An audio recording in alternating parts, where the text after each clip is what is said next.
Note हो गया? चलो तो इसे हम लोग खत्म कर रहे हैं तो इसे हम लोग मिटा रहे हैं और अभी क्या जानना है?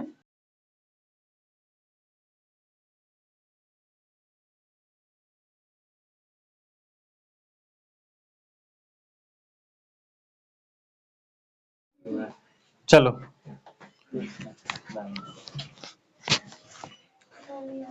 तो इतना परिभाषा लिखने के बाद हम लोग को अभी जानना है सर्वनाम का उदाहरण। सर्वनाम का उदाहरण, और आप बताएंगे सर्वनाम का उदाहरण। फटाफट बोलिए, मैं लिख रहा हूं। सर्वनाम का क्या उदाहरण हो सकता है? जैसे में हम क्या लिख सकते हैं? ठीक है, यह वह, और बोलिए जो सो कुछ, और कौन ये, और बोलिए वे, और क्या मैं आप तुम उसको और बताइए हैं? हम लोग कहां से? केवल हम हैं? उसने अच्छा ये गलत हो गया। उसने, और बताइए उनका। हम लोग उदाहरण देख रहे हैं सर्वनाम का, और बताइए उनका के बाद उनका और सबका सबका नहीं होगा। और बताइए कुछ है? कोई होगा, कोई हो जाएगा, कुछ होगा कि नहीं? कुछ लिख चुके हैं, चलो फिर एक बार रिपीट हो गया। और बताइए खुद से। मैंने लिख सकते हैं, मैंने हैं? उसने यहाँ पे है, उन्होंने हाँ लिख सकते हैं उन्होंने, ठीक है उन्होंने। और बताओ हमको लिख सकते हैं क्या? हमको, तुमको बताओ, उसको तो शायद हो गया ना, नहीं। और बताओ हाँ उसको यहाँ पे। और बताइए खुद से बताइए, आपको हो गया ना, नहीं आपको। और बताइए सर्वनाम को जैसे में हम लोग देख रहे हैं, सर्वनाम जैसे में क्या हो सकता है? और बोलिए एक दो एग्जांपल और बोलिए, कम से कम पूरा बोर्ड भर जाए। सर्वनाम बहुत है। जिसका, जिन्होंने, उन्होंने हो गया है। और बताइए, उन्होंने नहीं बोल रहे हैं। और बताइए। अच्छा, मैं सही बना सकते हैं, मुझे बना सकते हैं कि ना? मुझको। और बोलिए मैंने हो गया है। है? इसका उसका। और बोलिए तुम नहीं बोल रहे हो। हैं? हमें हम होगा ना, हम तो हम लोग लिख चुके हैं, हमने लिख देते, इसको बना देते हैं हमने, ठीक है? हमारा हो जाएगा ना, है ना? हमारा बोल रहे हो, हमारा तुम्हारा मेरा, है ना? क्या कर सकते हैं? मेरा। क्या मेरी बना सकते हैं? क्या तुम्हारी बना सकते हैं? देख रहे हो लिंग के आधार पे बदल रहा है। तुम्हारा हमने लिखा था ना, लिंग के आधार पे हमने लिख दिया तुम्हारी, तबे तो विकारी शब्द है, तबे क्योंकि बदल रहे हैं। और क्या लिख सकते हैं? उसकी, उसका, उसकी तो हो ही गया है मेरे ख्याल से, उसकी। और बताइए खुद से, और बताइए इतनी सारी सर्वनाम है, और इसके बाद में भी अभी बहुत सारी है ना? तो हमें अब तक हम लोगों ने ये पढ़ा है कि सर्वनाम का शाब्दिक अर्थ होता है सबका नाम, सभी का नाम। इसका हमने परिभाषा देखा, 7 परिभाषाएं देखे। उसके बाद हमने उदाहरण में लिया है। इस उदाहरण में ये सारी जो परिभाषाएं हैं, परिभाषा के बाद ये सारी उदाहरण हम उसमें नीचे लिख सकते हैं। कोई दिक्कत किसी को? तो उदाहरण ध्यान रखने के बाद अब हम लोग पढ़ेंगे सर्वनाम का वर्गीकरण, क्लासिफिकेशन ऑफ प्रोनाउन। अगर टाइम हो चुका है तो हम लोग क्या करते हैं, अगर थोड़ा देर समय बचा है तो इसी से एक दो क्वेश्चन फॉर्म करते हैं, मतलब एक दो क्वेश्चन बना लेते हैं, ठीक है? तो इसको इरेज करते हैं सबसे पहले, और एक दो क्वेश्चन हम लोग बनाएंगे अब तक हमने जो पढ़ा है, ठीक है? कोई दिक्कत? और इसी के साथ में मैं आपको एक होमवर्क दे देता हूं, आप होमवर्क कर लेना। देखो अगर आपसे कोई पूछता है ना कि सर्वनाम की संख्या कितनी है, क्या बताना है? सर्वनाम की संख्या, कुल संख्या। अगर आपसे ऐसा कुछ आ गया सर्वनाम की संख्या क्या है, सर्वनाम की कुल संख्या है, तो कुल संख्या होता है 11 और आपको खोज के लाना है कि 11 कौन है।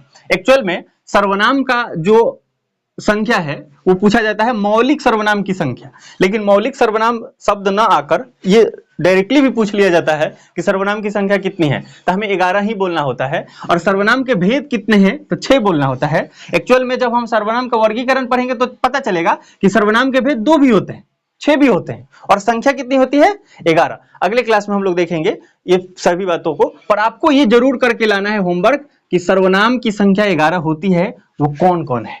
ठीक है, कोई दिक्कत? क्वेश्चन देखते हैं, क्वेश्चन अभी पढ़ते हैं, एक दो क्वेश्चन बनाते हैं। सबसे पहले आपको बताना है निम्न वाक्य में सर्वनाम बताएं। ठीक है, क्या बताना है? सर्वनाम बताना है। यहां लिखा है रेशमा एक सुंदर लड़की है।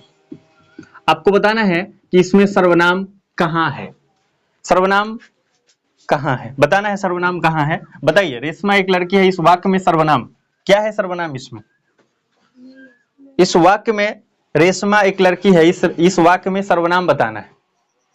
तो मेरे ख्याल से आपको लोग को पता चल गया होगा, क्या लग रहा है? इसमें जवाब आ रहा है कोई नहीं है। तो देखते हैं, एक्चुअल में आप जान रहे हो कि रेशमा नाम है, तो ये तो संज्ञा है, बोलो हाँ या ना? ठीक है। सुंदर आगे हम लोग पढ़ेंगे, ये विशेषता बता रहा है लड़की का, तो इसलिए विशेषण है। 10वीं में तो पढ़ा ही होगा ना, तो इतना तो समझ आ ही रहा होगा। लड़की क्या है? एक संज्ञा है, जातिवाचक संज्ञा है ना, ये भी संज्ञा है। और है जो होता है वो तो समय को बता रहा है कि ये प्रेजेंट टेंस में दिया गया है कि? और एक जो है वो क्या होगा? एक संख्या है ना। तो अब हम क्या देख पा रहे हैं कि यहां पर सर्वनाम है ही नहीं, सर्वनाम यहाँ पे है ही नहीं। और हमने आपको दिखाया था ना, एक लाइन पहला यही था, फिर उसके बाद हमने रिप्लेस किया था, फिर बताया था कि ये सर्वनाम है कि नहीं। अब इसी चीज को अगर हम रिप्लेस करें और कुछ ऐसा बना दे, देखोगे, इसको लिखते हैं पहले, रेशमा है ना, रेशमा एक सुंदर लड़की है। उसके बाद लिखेंगे उसके पास 2 गायें हैं। ठीक है, ये लिख दिया मैंने। ये अब वाक्य ये हुआ पूरा के पूरा, रेशमा एक सुंदर लड़की है, उसके पास 2 गायें हैं। तब इस वाक्य में अगर आपसे पूछा जाए कि सर्वनाम क्या है, तो हम इसमें क्या करेंगे? उसके, है ना, ये है सर्वनाम। कोई दिक्कत? देखो, वाक्य में सर्वनाम छांटना अच्छा है, मतलब ये जरूरी है। ठीक है, दूसरा क्वेश्चन लेते हैं, सर्वनाम का शाब्दिक अर्थ क्या होगा? शाब्दिक अर्थ क्या होगा? सर्वनाम का शाब्दिक अर्थ क्या होगा? तो अब यहां पे आपसे कह दिया गया सबका जान, सबका माल, उसके बाद हो गया सबका नाम, और डी में हो गया सबका काम, सबका काम। तो क्या लगता है आपको? तो मेरे ख्याल से अब तो सही, अभी तो सब नया नया है ना, तो याद आ जा रहा होगा, लेकिन बाद में इस सब में थोड़ा कष्ट होता है कि नहीं। एक और क्वेश्चन लेते हैं, सर्वनाम है, सर्वनाम है, ऑप्शन देखिएगा, सर्वनाम है जो विशेषण के बदले में आता है। ठीक है, जो ऑप्शन है बाबू, क्रिया के बदले में आता है, जो जातिवाचक संज्ञा के बदले में आता है ना। और अगला है जो सभी नामों के बदले में आता है। तुम्हें क्या लग रहा है, क्या सही हो सकता है? देखो, मैंने इंस्टेंट ये तीनों क्वेश्चन बनाया है। तो सर्वनाम है, तो देखो विशेषण के बदले में तो आएगा नहीं, क्रिया के बदले में नहीं होगा। यह कंफ्यूजन है कि जातिवाचक संज्ञा के बदले में आएगा कि सभी नामों के बदले आए। पर जातिवाचक संज्ञा क्या है? एक तो संज्ञा के भेद है ना, और बाकी जो 4 बच गए वो कहाँ जाएंगे? तो हमने सही परिभाषा जो 7 परिभाषा देखा था उसमें हमने क्या जाना कि संज्ञा के बदले में आता है, और संज्ञा के लिए शब्द प्रयोग किया था मैंने सभी के नाम या सभी के, है ना। तो इसके लिए इसका आंसर क्या हो जाएगा? ये हो जाएगा।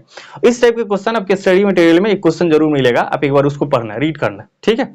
तो सभी के नाम, सबका अर्थ, है ना। उसके बाद सर्वनाम ऐसे वाक्य देके आपसे पूछा जा सकता है, ठीक है। मेरे ख्याल से समय भी हो गया होगा, है ना।